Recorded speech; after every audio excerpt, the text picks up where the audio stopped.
Hi everyone, welcome back to my channel. This is Josie's Point of View, where we focus on human interest stories from the Carolinas and beyond. Today's Tuesday and it's September the 16th, 2025. Thank you so much for tuning in. If you're new to my channel, I want to thank you so much for stopping by. I hope you find the information here to be informative. And if you're a return viewer, by all means, thank you for coming back. You know, I always say the tide changes so frequently here on these YouTube streets. So you always have to acknowledge where your support comes from. And I want you to know I sincerely thank you for your support. So feel free to like and to share this video. And don't forget to subscribe. You know, there's so much breaking news occurring throughout the United States these days. It's sometimes very difficult to stay focused, but we're certainly going to try. And our story today is coming out of Fort Bragg here in North Carolina. Take a look at the headline. And it reads, Fort Bragg officer and his ex-wife charged with murder of their two adopted children. I'll provide you with a summary here, and as always, I'll identify some of my sources for you in the description box. Now, this news story is a perfect example of what you may describe as justice being delayed. It's a case about a Fort Bragg warrant officer and his now ex-wife who've been accused of murdering their two young adopted children. And this case has been in the legal system since 2018 with a lot of bumps and turns. So it's been over 7 years and nobody has been held accountable. There's been no justice. There was no one being locked up until now. It looks like this is the time we are going to see justice for those two young children. Now, I remember introducing you briefly to this case during the pandemic, but it's been such a long time and nothing ever happened. So I think we all lost interest. But now that it's coming back to surface and it's taking front center view, let's go ahead and let me reintroduce the key players to you. Let's start with the adults first. There's 35-year-old Anthony Rivera, a warrant officer assigned to D Company, the 307th Airborne Engineer Battalion of the 3rd Brigade Combat Team of the 82nd Airborne Division. He's now behind bars without bond, charged with the murder of his two adopted children. This is the 3rd time he's being charged. And again, he's now behind bars for the first time, and he's on suicide watch, but I'll tell you about that in a few minutes. And then there is the wife, now is the ex-wife, because they were married at the time. But she is Danielle Marie Rivera. She goes by Kennedy now, but she was Rivera back then. She's divorced and she moved back to Arizona. And a few weeks ago, she was indicted by a grand jury and extradited from Arizona back to Harnett County here in North Carolina, where she's being held without bond in the death of her two adopted children. And that's the reason I put both of them together, because they were in the same household when both of these children were murdered.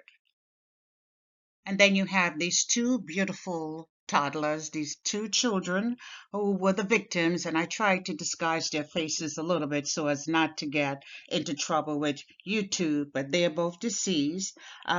You have the older child is the boy. His name is Michael Rivera, and he was 3 years old, and his sister, her name was Olivia, and she was 2 years old when she died. And these children had been adopted by the Riveras in 2017. The adoption took place in Arizona shortly before the family moved to North Carolina. I read in a report that the children's biological mother had been addicted to meth when they were born, and the children had initially been placed in foster care with the Riveras, who had 3 biological sons of their own. And eventually, they petitioned in 2017 to adopt the children. They petitioned in March, and by August, the adoption became final. And within a matter of months, both children were dead. The death ruled a homicide in both cases, and the cause of death were very similar. So we're not really going to focus on events in Arizona. We'll begin our focus here in North Carolina, because shortly after the adoption in August, the family relocated to North Carolina because the husband was now assigned to the 82nd Airborne Division. And within a matter of months, there were several reports of traumatic experiences for both children. And with them being dead 61 days apart, and both deaths being ruled a homicide. And sadly, the death after the first child, it did not trigger a thorough investigation or a thorough review by the Department of Social Services. And many are wondering if that death of the second child could have been avoided had the child been removed from the home after an investigation after the first child had been murdered. So let's go ahead and go through the events step by step. Now, once the family relocated to North Carolina on September the 28th, 2017, they moved into an off-base two-story home in Harnett County, and shortly thereafter, you begin to see a very disturbing sequence of events. Now, 3 days after that move, it was now October the 1st, 2017. The Riveras took Olivia to a nearby hospital, stating that she had fallen down the stairs and hurt her arm.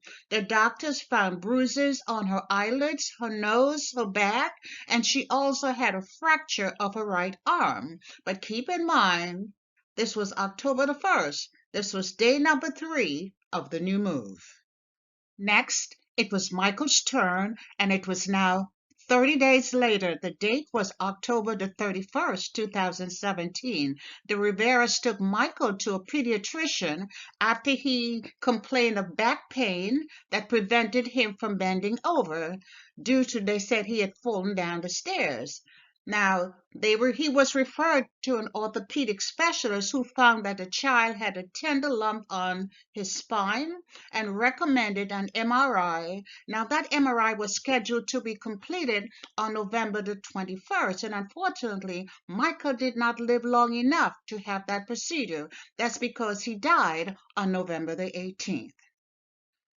So let's discuss the events of November the 18th as reported. And again, this is the day that Michael died. Now, DeMille Rivera told deputies that Michael was napping at home with him. Michael was at home with him, but Michael was taking a nap. The sister, Olivia, was out with his wife.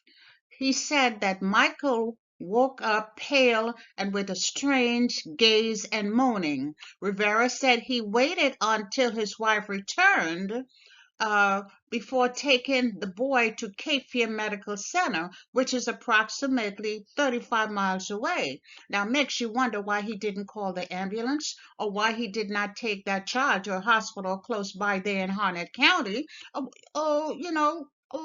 the child to Fort Bragg. Fort Bragg is right around the corner. But nonetheless, he said he waited until his wife returned before setting out on a journey 35 miles away to Cape Fear Valley Hospital. Now, according to Rivera, he stated that Michael grew unresponsive during the ride and he slumped over in his seat. The family pulled into a Walmart parking lot around 4 p.m. and the wife called 911 at the time. Why is she not calling 911? Seems to me they didn't want the authorities to see what was happening at the house. So while the wife called 911, an off-duty nurse happened to be in the parking lot, and that individual came over and administered CPR as they waited for the ambulance.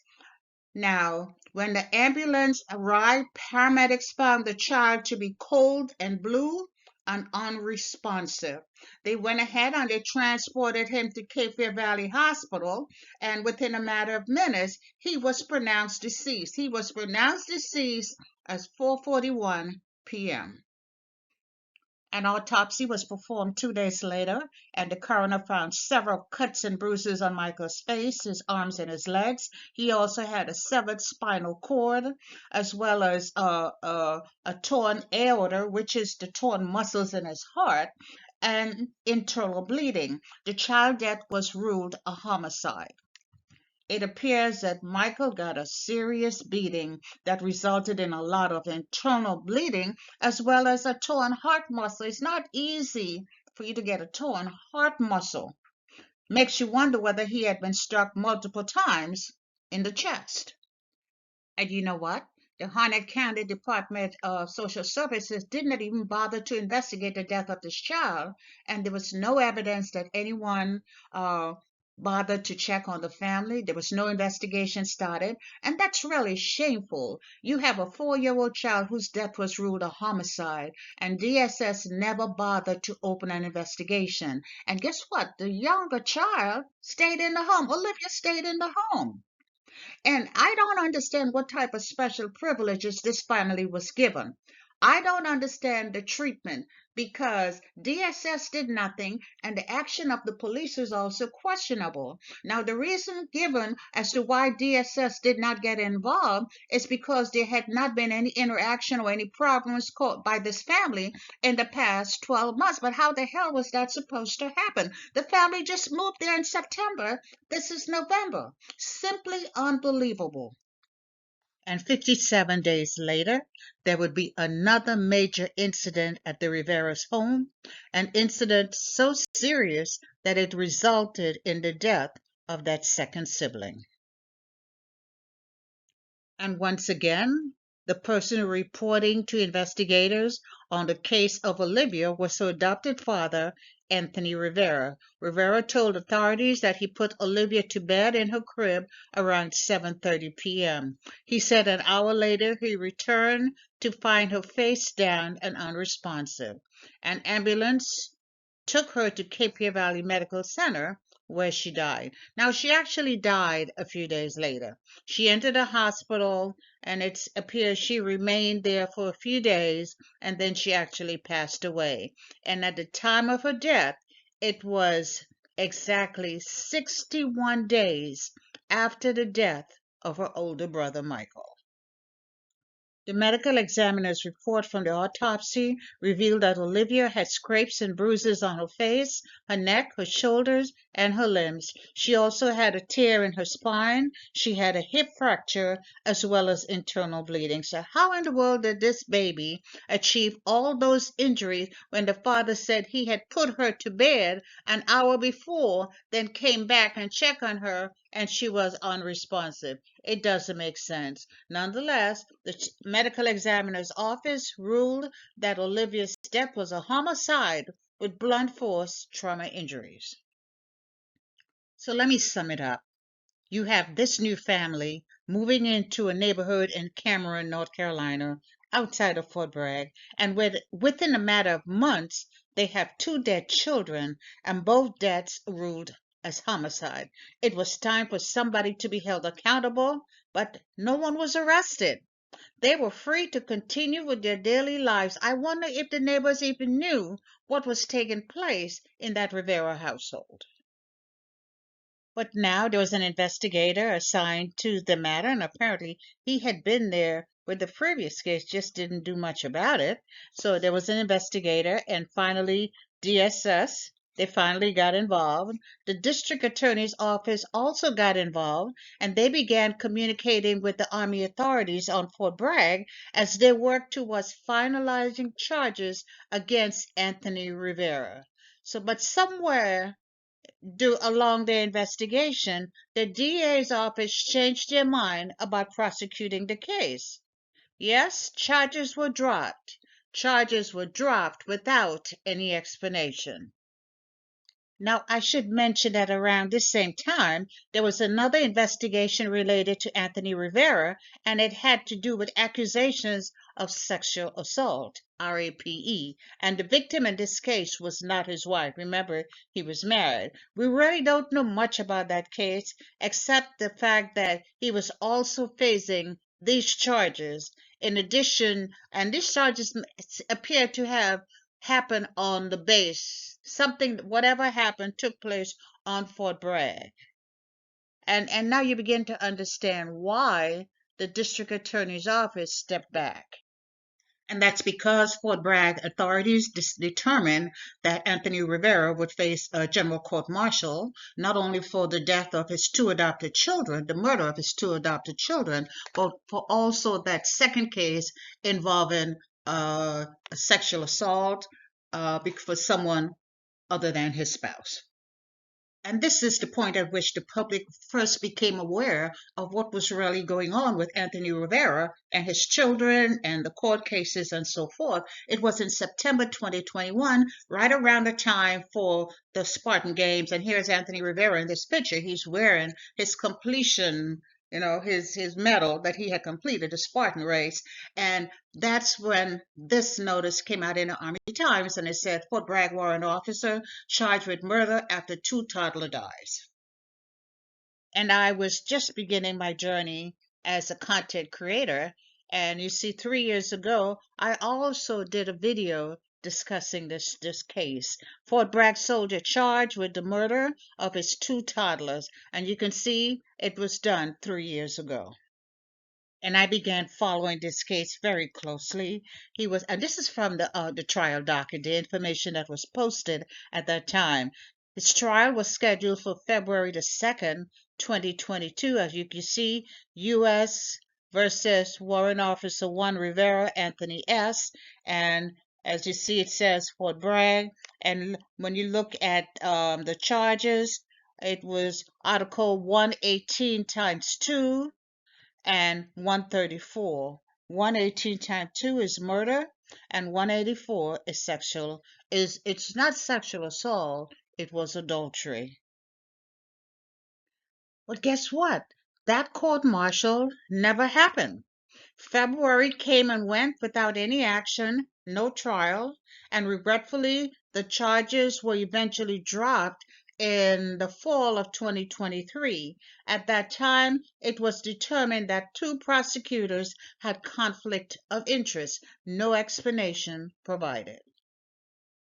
And sadly, life went on, and it seemed as if no one would ever be held accountable for Michael and Sarah's death.